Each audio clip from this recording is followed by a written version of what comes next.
성경 말씀 함께 찾도록 하겠습니다. 오늘 우리 공동체에 주시는 하나님 말씀 시편 100편 1절에서 5절까지입니다. 구약 성경 875페이지 시편 100편 1절에서 5절까지 한 절씩 교독을 하시겠습니다. 제가 먼저 읽겠습니다. 온 땅이여 여호와께 즐거운 찬송을 부를지어다.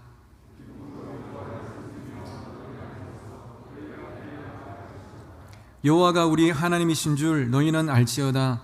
그는 우리를 지으시니요 우리는 그의 것이니 그의 백성이요 그의 기르시는 양이로다.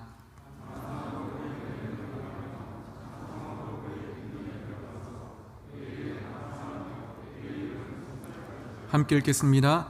여호와는 선하시니 그의 인자하심이 영원하고 그의 성실하심이 대대에 이르리로다. 아멘. 오늘 이 시간은 감사로 여는 문이라는 제목으로 말씀을 전하도록 하겠습니다.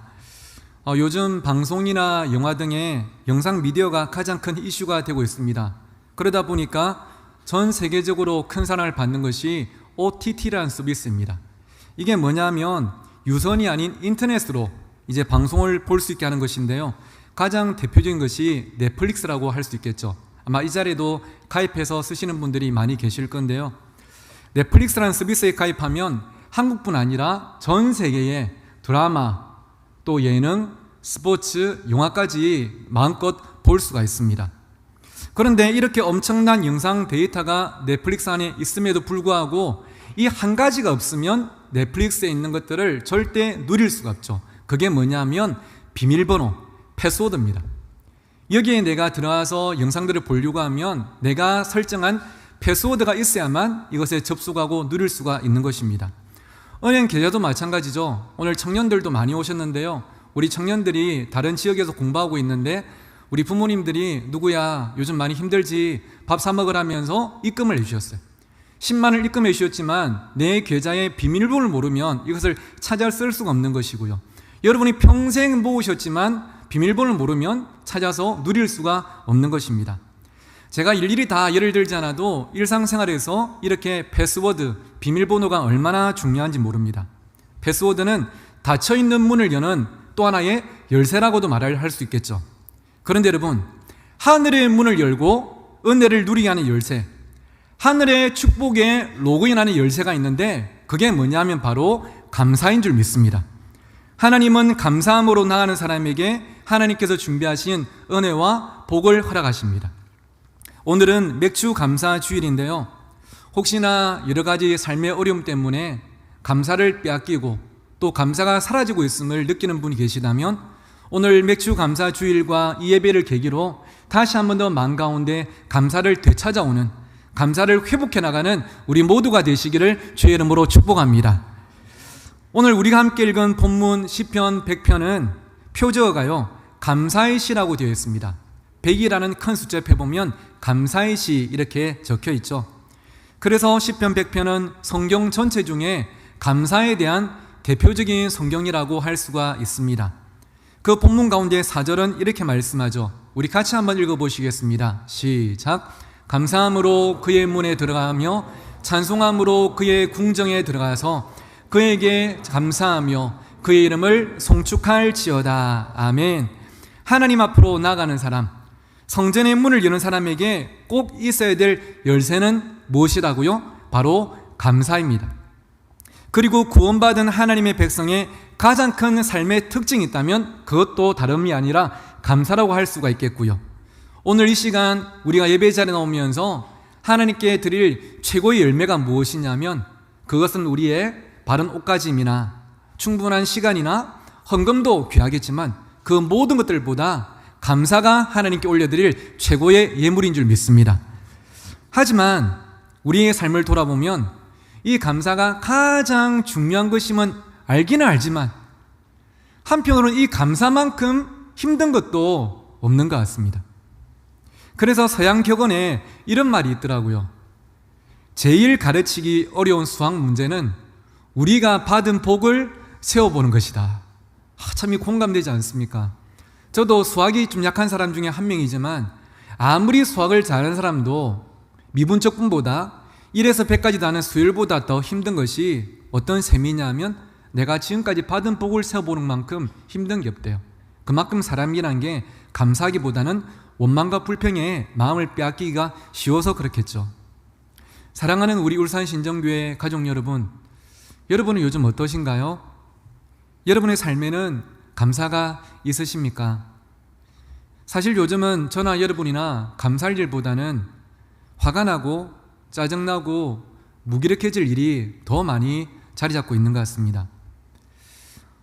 사회적 거리두기가 완화가 되고 또 백신도 빠르게 보급이 되면서 이번 여름이 지나고 나면 빨리 우리가 일상을 좀 회복하지 않을까? 누구나 다 그런 어떤 꿈을 꾸고 계실 건데요.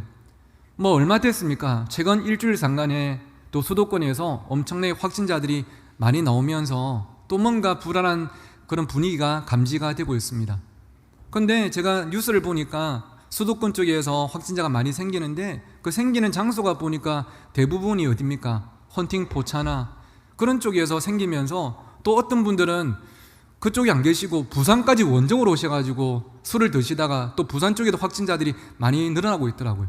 근데 솔직히 말씀드리면 이 뉴스를 딱 보자마자 화가 나는 거예요.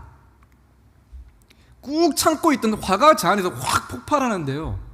짜증이 나고요. 이게 계속 반복이 되다 보니까 이제는 무기력해지는 것이죠. 희망을 붙잡을 것 같았는데 또 절망이 다가오니까 우리의 삶이 그렇게 변해버리는 것입니다. 참 쉽지 않은 현실이죠.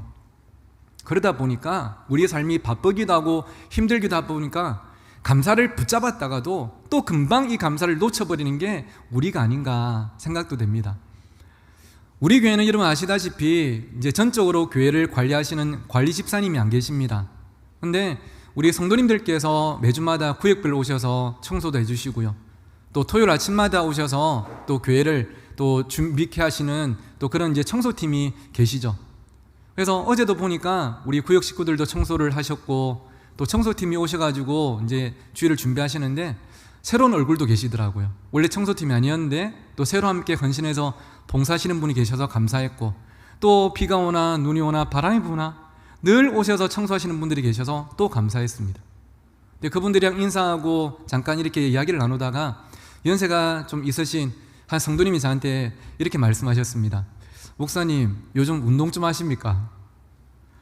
집사님, 제가 운동을 해야 되는데 요즘 운동을 잘 못하고 있습니다. 하니까 목사님, 건강이 최고입니다. 아무리 목회를 열심히 하고 싶으셔도 건강을 잃으면 목회를 못하시니까 목사님 건강관리 잘 하셔야 됩니다 하면서 그 당신 이야기를 잠깐 들려주셨는데요. 예전에 몸이 좀 다치시고 불편하셔가지고 병원에 한참 동안 입원해 계신 적이 있었답니다. 입원해 계시면서 제일 부러운 사람들이 밖에서 그냥 일상생활하는 사람들이 제일 부러웠대요. 나도 나가면 저렇게 걸어 다니고 또 가족들과 함께 있음이 얼마나 좋을지 기대가 됐답니다. 근데 태어나고 나오니까 처음에는 그 일상마저도 너무나 감사했는데 시간이 조금만 지나다 보니까 또 그 감사가 사라지고 늘 또 삶에 때로는 원망과 불평이 나오더라. 제가 그 말씀을 들으면서 마치 모이를 먹는 새처럼 제가 고개를 끄덕끄덕끄덕 하면서 얼마나 공감이 되는지 속으로 맞습니다 집사님, 제가 그렇습니다. 참 그게 오늘 우리의 모습이 아닌가. 금방 이 감사를 빼앗겨버리죠. 그런 우리이기 때문에 저는 여러분 잘 아시는 넬슨 만델라라는 사람이 그의 책에서 고백했던 내용이 참 와닿았는데요. 남아공 최초의 흑인 대통령이자 인권운동가이며 노벨상 수상자인 넬슨 만델라가 인종차별 등에 반대하면서 시민운동을 하다가 27년 이상 그렇게 감옥에서 복역을 했습니다. 그는 나 자신과의 대화라는 자서전에서 감옥에서 보냈던 시간을 회상하며 이런 글을 적었는데요. 제가 한번 읽어드리겠습니다. 감옥에 있다 나오면 작은 것에 감사하게 된다. 언제든지 원할 때 산책하고 길을 건너고 상점에 들어가 신문을 사고 말하고 싶을 때 말하고 말하기 싫으면 말하지 않을 수 있다는 생각에 자신을 스스로 통제할 수 있다는 단순한 행위에 감사한다. 하지만 자유로운 사람은 이런 것에 늘 감사하지 않는다. 사람은 속박을 당한 뒤에야 그런 것을 기쁘게 받아들인다. 여러분 공감되지 않으십니까? 사람이란 게 참 약하다 보니까 평소에 있던 것을 내가 잃어야만, 내가 늘 누리던 자유를 잃어봐야만, 내가 늘 경험하던 건강을 잃어봐야만 그것에 감사를 느끼는 참 연약한 존재인 것 같습니다. 그래서 일상 속의 감사가 얼마나 중요한 것인지를 보여주는 그런 글이 할 수 있겠죠. 그래서 사랑하는 성도 여러분, 저는 오늘 맥주 감사주일을 계기로 여러분의 삶을 응원하고 축복하고 한편으로 권면하고 싶은데요, 여러분이 삶 가운데 아무리 힘들더라도 원망과 불평과 불만을 선택하는 것이 아니라 감사를 선택하는 믿음의 삶이 되시기를 주의 이름으로 축원합니다. 제가 예전에 이런 말씀 한번 드렸지 않습니까? 인생은 B와 D 사이의 C이다. 여러분 기억나시죠? 기억나시는 분들은 B가 뭐라고 했습니까? birth, 태어나는 것입니다. 사람이 태어나서 D가 뭐죠? death, 죽는 것입니다. 모든 사람은 태어나서 죽기까지 인생이 있는데요, 이 B와 D 사이에 가장 중요한 게 뭐냐면 C랍니다. 이 C가 뭘까요? 맞습니다. 애들한테 물어보면 애들은 이렇게 대답을 합니다. 치킨. 근데 인생을 살아본 분들은요, 치킨이 중요한 게 아니라, 물론 치킨도 중요하겠지만, 하지만 우리 인생의 가장 중요한 것은 무엇이라고요? 초이스입니다. 선택이 얼마나 중요한지, 무엇을 선택하는 것에 따라서 그 인생이 달라져 버리거든요. 우리 젊은이들은 어떤 학교를 선택하는가, 어떤 직장을 선택하는 것도 중요합니다. 그리고 평생 함께 살 어떤 배우자를 선택하는 것도 중요하고요. 그리고 어떤 분들은 내가 신앙생활을 시작할 어떤 교회를 선택하는가도 정말로 중요하겠죠. 근데 그 모든 선택보다 더 중요한 선택이 있다면, 그것들보다 더 사소하게 보이지만 더 중요한 선택은 바로 불평과 불만과 원망이 아닌 감사를 선택하는 것이 우리 인생의 최고의 선택인 줄 믿습니다. 똑같은 상황이지만 어떤 사람은 늘 주위 사람들에게 원망과 불평을 쏟아내고 내 삶에 불만을 가득 채웁니다. 하지만 어떤 사람은 똑같은 현실인데도 감사를 선택하고 하나님께도 감사합니다, 주위 사람들에게도 감사합니다, 감사를 표현하죠. 여러분, 제가 오늘 선글라스 한 개 딱 이렇게 준비했는데요, 잠깐만 한번 써보도록 하겠습니다. 여러분 딱 보시면 그래도 좀 가린 게 좀 낫지 않습니까? 너무 크게 웃으시는데 동의하시는 겁니까? 근데 여러분 보시면 방금 여러분이 그냥 깨르르 웃으시는 그 밝은 환한 모습을 제가 쳐다보고 있는데요, 아무래도 선글라스를 끼고 있으니까 이런 모습이 더 밝게 보일까요? 더 어둡게 보일까요? 당연히 더 어둡게 보입니다. 보이기는 보이지만 더 빛을 잃고 어둡게 보입니다. 날씨도 마찬가지죠. 오늘 날씨가 얼마나 좋습니까? 어제 밤만 하더라도 이 장마 때문에 비가 와서 우리 성도님들 교회 오시는데 참 어렵지 않을까 걱정했는데 아침에 얼마나 참 좋은 날씨를 주셨는지. 근데 이 좋은 날씨에 제가 이 선글라스를 끼고 밖에 나가면 세상이 보이기는 보이겠지만 원래의 밝음보다 더 어둡게 보이겠죠. 왜냐하면 지금 선글라스를 끼고 있기 때문입니다. 우리 인생도 마찬가지입니다.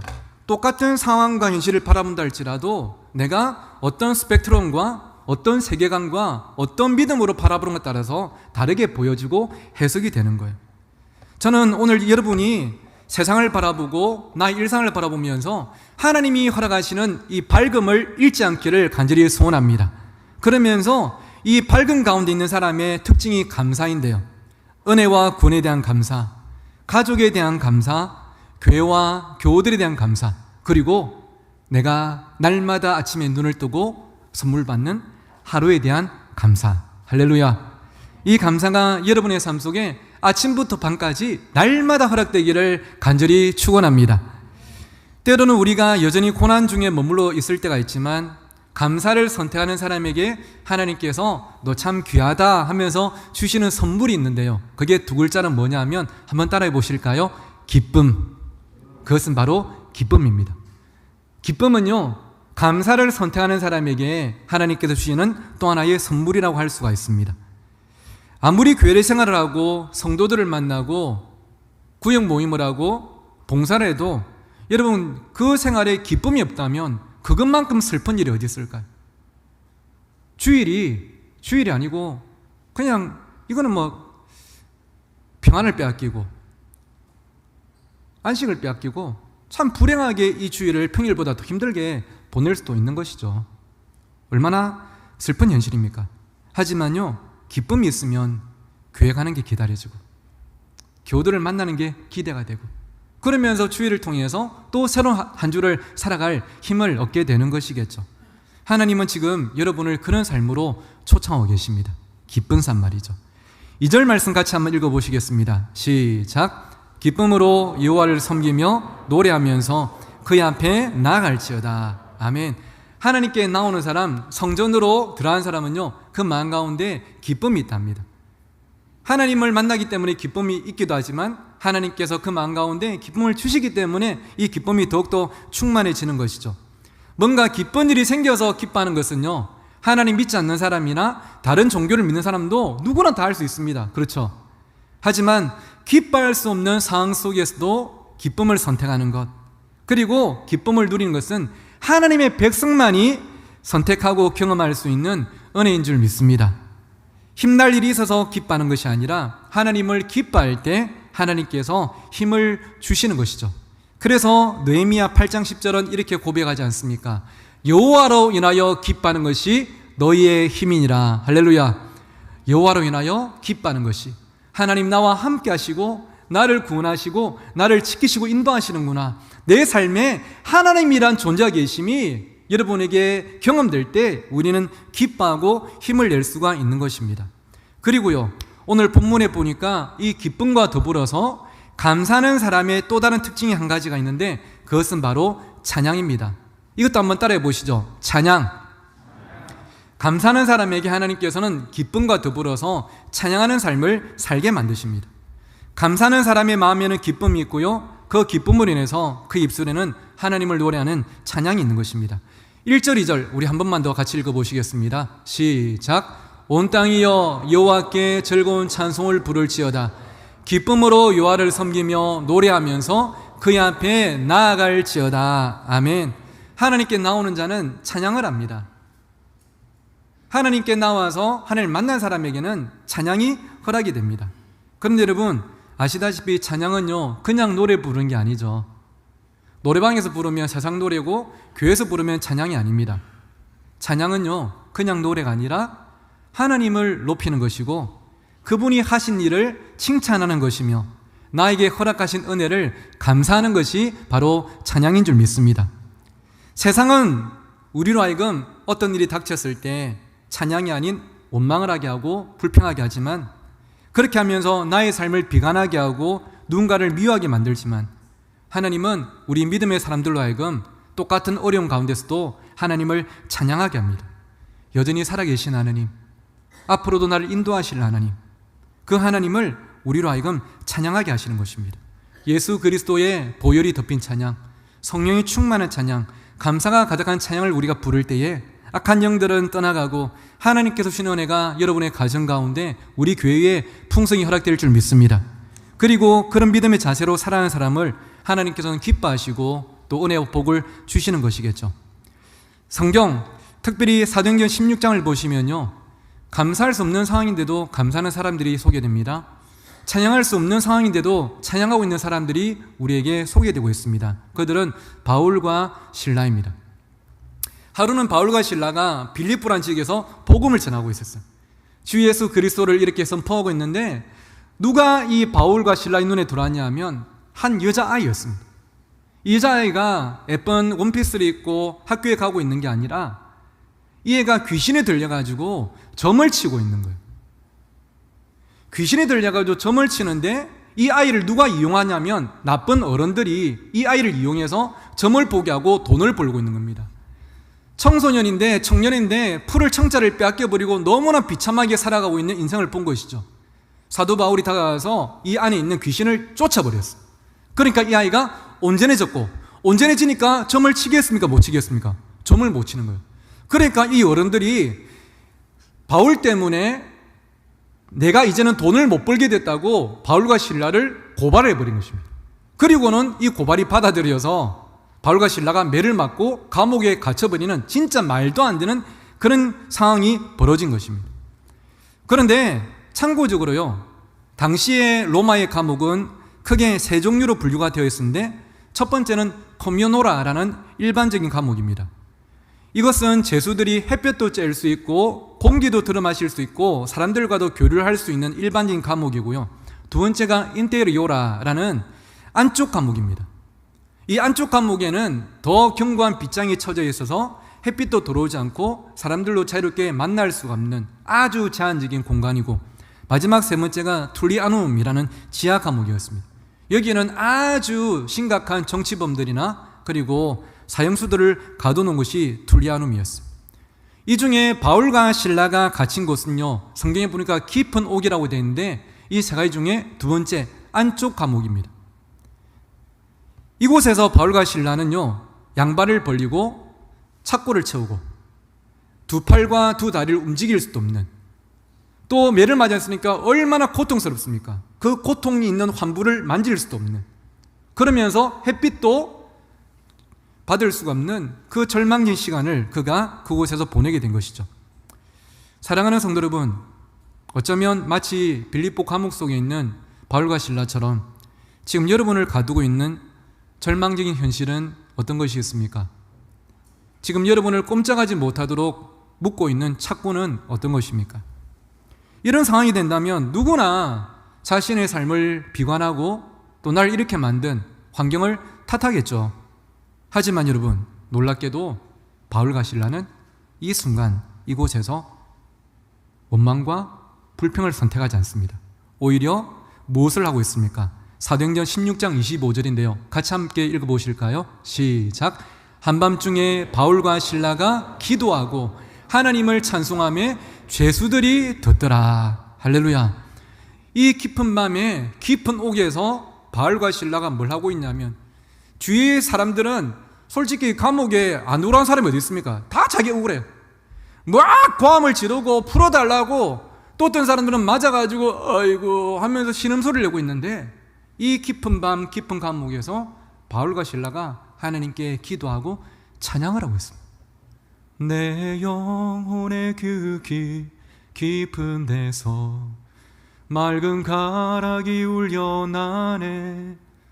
물론 그 시대에 이 찬양 없었겠지만 이런 찬양을 하나님께 부르면서 오늘 이곳에서도 나와 함께 하시는 하나님을 바울과 실라가 바라보고 있는 것입니다. 여러분, 그곳이 또 하나의 천국이 아니었을까요? 누군가에게는 감옥이고 지옥인데 바울과 실라에게는 그곳을 천국으로 바꾸는 힘과 능력이 있었던 것이죠. 그러자 그때 어떤 일이 났습니까? 하나님께서 초자연적으로 역사를 하셨어요. 이어지는 26절을 보니까 이에 갑자기 큰 지진이 나서 옥트가 움직이고 문이 곧다 열리며 모든 사람의 매인 것이 다 벗어진지라. 옥문이 열리고 그들의 발을 묶고 있던 착고가 다 풀어졌대요. 언제입니까? 그들이 풀어달라고 막 고함 지르고 신세를 한탄할 때가 아니라 오히려 오늘 이곳에서도 나와 함께 하시는 하나님을 찬양할 때에, 그분께 감사할 때에 하나님의 은혜와 기적과 축복이 일어난 것이죠. 그렇기 때문에 사랑하는 성도 여러분, 그리고 찬양팀 여러분, 꼭 기억하십시오. 여러분이 부르는 노래는요, 찬양은 단순한 노래가 아닙니다. 여러분의 찬양 가운데, 여러분이 감사하면서 하나님을 높이는 그 찬양 가운데 살아계신 하나님께서 임재하시고 일하심을 믿으시기를 간절히 바랍니다. 여러분, 우리의 찬양에는 그런 능력이 있습니다. 우리를 묶고 있는 것들이 풀리는 것이고요, 우리를 숨막히게 하고 절망하게 하는 그 모든 것들을 해결하는 능력이 하나님을 찬양하는 그 예배 가운데 허락이 되는 것입니다. 그래서 여러분, 찬양팀이 찬양을 인도하는데, 찬양팀 여러분, 여러분이 이 자리에 서 있는 것 보통 일이 아닙니다. 여러분이 이 많은 회중들을 함께 이끌고 하나님 보좌 앞으로 나가는 것이고요, 여러분이 아까처럼 함께 일어나서 찬양할 때에 여러분이 일어서는 그 순간에 주 예수 그리스도께서 일어서시고 여러분을 바라보시고 은혜 주시는 오늘 예배가 될 줄 믿습니다. 그래서 우리가 그런 마음으로 찬양을 하는 것입니다. 예배 시간뿐 아니고요, 평소에도 운전을 하실 때든지 아니면 아침에 남편 출근시키고 아이들 학교 보내고 설거지를 하실 때든지, 또는 참 바쁘고 피곤한 하루를 보내시다가 잠시 짬이 주어졌을 때 여러분 찬양을 해보십시오. 또는 뭔가를 틀어놓으신다면, 요즘 트로트가 대세인데 트로트보다는 찬양을 들으시면서 정말 그 찬양 가운데서 우리가 받을 수 있는 은혜가 있지 않습니까? 하나님은 감사하는 사람에게 찬양할 수 있는 기회를 주시고요, 그 찬양을 통해서 묶인 것들을 풀어주시는 그런 은혜를 허락해 주시는 것입니다. 기독교 역사상 가장 위대한 설교자로 불리었던 찰스 스펄전은 이렇게 말했습니다. 같이 한번 읽어보시겠습니다. 시작. 우리가 하나님의 은혜를 찬양하면 그 은혜가 더 연장될 것이고, 고통 중에 하나님을 찬양하면 찬양이 그 고통을 끝내줄 것이다. 아멘이시죠? 우리가 하나님의 은혜를 찬양할 때 하나님 그 은혜가 더 연장되고 확장되게 하실 것이고요, 고통 속에 있음에도 불구하고 찬양하는 사람에게 하나님은 그 고통을 끝내시는 은혜를 베풀어 주신다는 것입니다. 지금 여러분의 현실이 깊은 옥에 갇혀 있는 것처럼, 착고에 결박된 것처럼 절망적이십니까? 그렇다면 오히려 하나님께 감사하며 기쁨으로 찬양해 보십시오. 현실은 우리를 숨막히게 만들지만 감사하고 찬양하는 사람에게는 천국의 산소가 풍성히 공급될 줄 믿습니다. 오늘은 맥주 감사 주일인데요, 맥주 감사 주일의 성경적인 기원은 출애굽기 23장 16절입니다.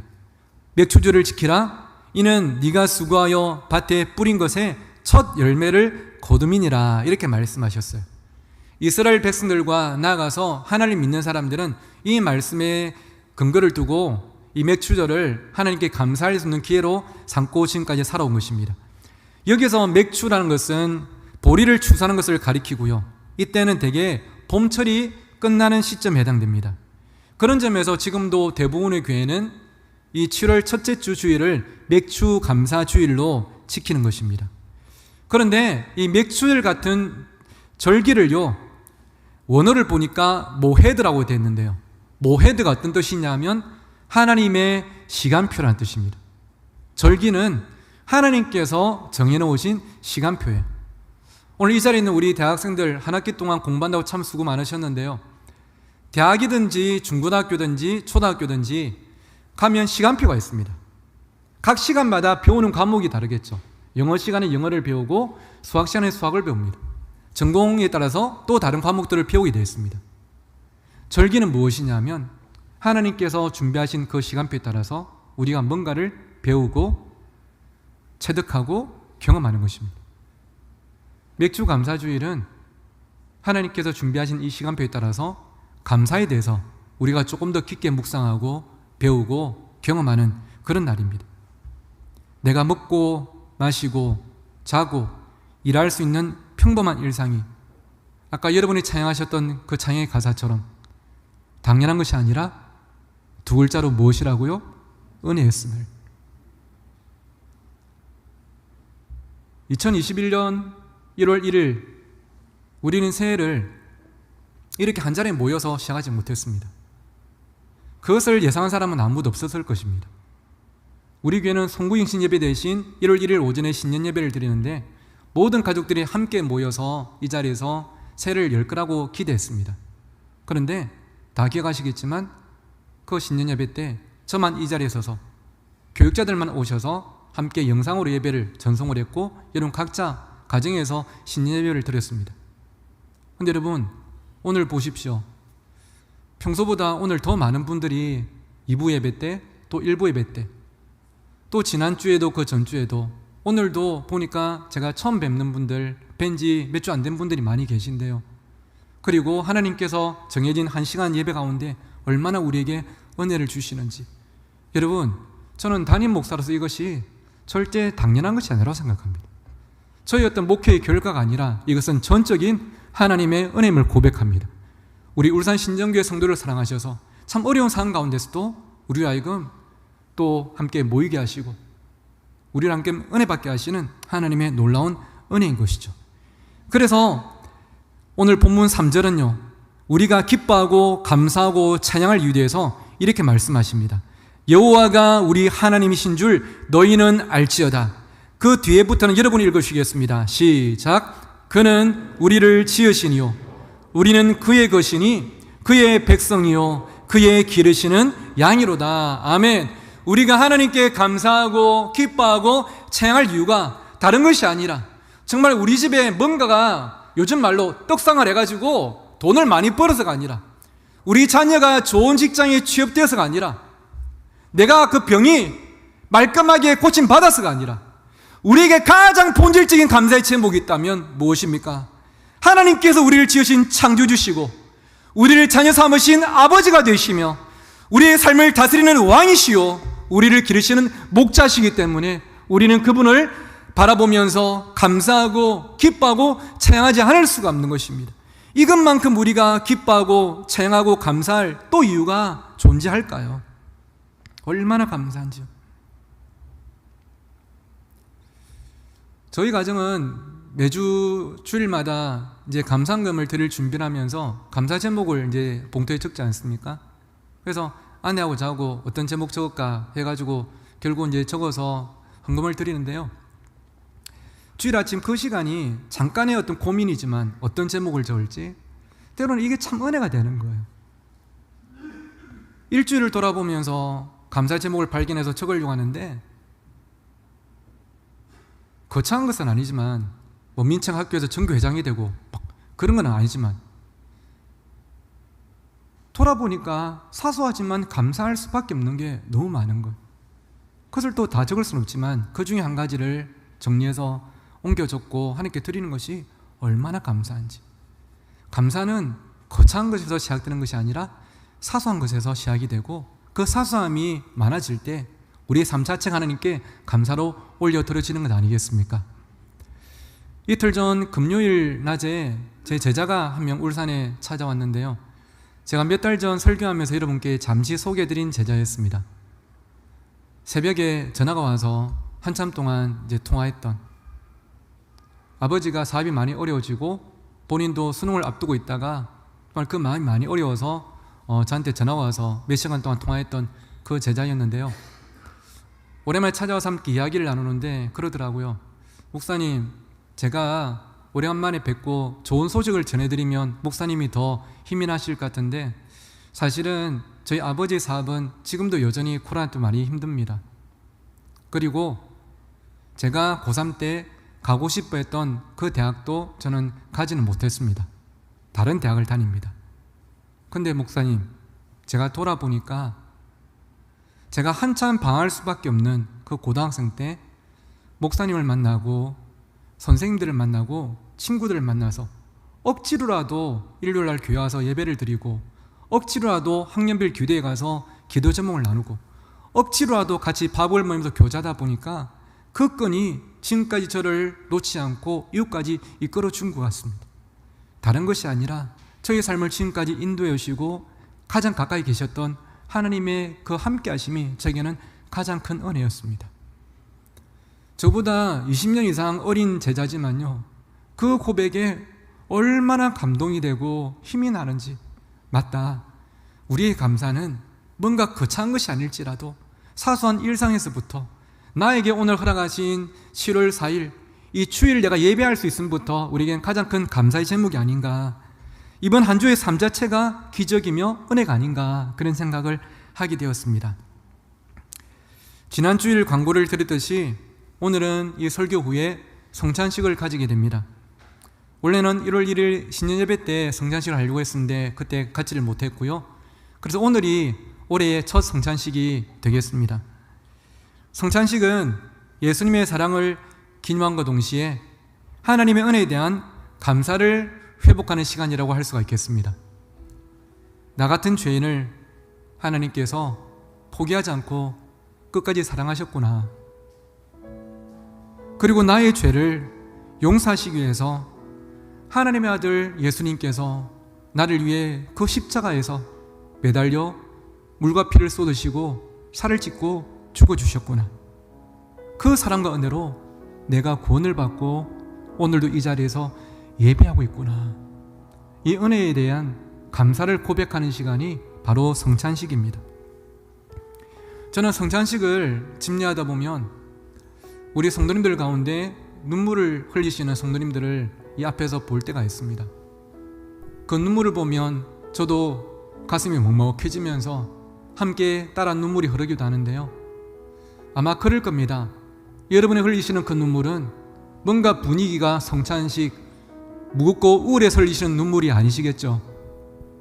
나를 향한 하나님의 사랑과 은혜가 감사해서 그 십자가를 묵상만 해도 너무나 감격스러워서 주체할 수 없는 우리의 감사의 표현이 그 눈물 아니겠습니까? 오늘도 성찬식을 통해서 우리가 예수님의 그 살과 피를 먹고 마시고 기념할 때에 무엇보다도 지난 6개월 동안 잃었던 그 감사를 회복할 수 있는 오늘 예배가 되시기를 주의 이름으로 축원합니다.